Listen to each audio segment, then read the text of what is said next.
Once you've selected your good reeds, you need a piece of flat glass to work on them.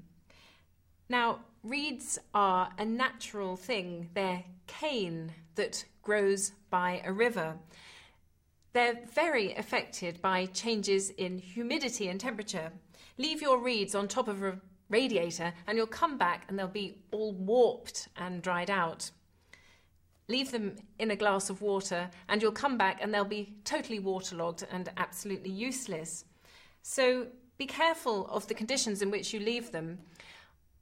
When I'm on tour and staying in dry, air-conditioned hotels, I often leave my reeds in the bathroom, or sometimes I put some wet cotton wool into my clarinet case to humidify the reeds. What I find very helpful is to season the grain of the reeds to make them last longer and make them more consistent. If you feel a reed along the grain where it's been cut, it's extremely rough. It's full of pores which are just waiting to absorb moisture and debris. That stops the reed working very well. So you need to try and make the reed more waterproof. Take something that's smooth and rounded and stroke along the grain. I'm using a teaspoon. You could use a biro. Just gently, and make sure it's along the direction of the grain.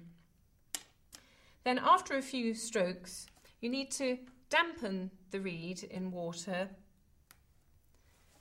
and polish it with a wet rag. Again, making sure you go down the grain.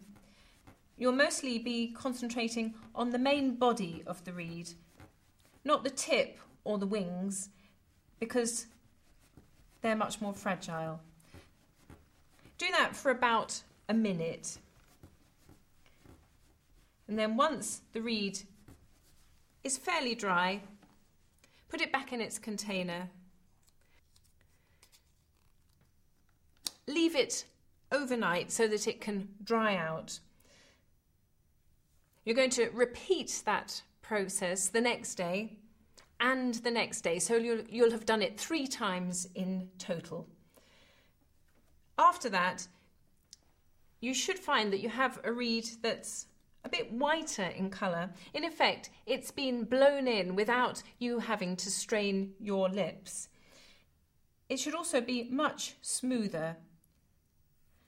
The grain is no longer so absorbent, and so this reed won't become waterlogged and make that fish and chips frying sound that you sometimes get from reeds.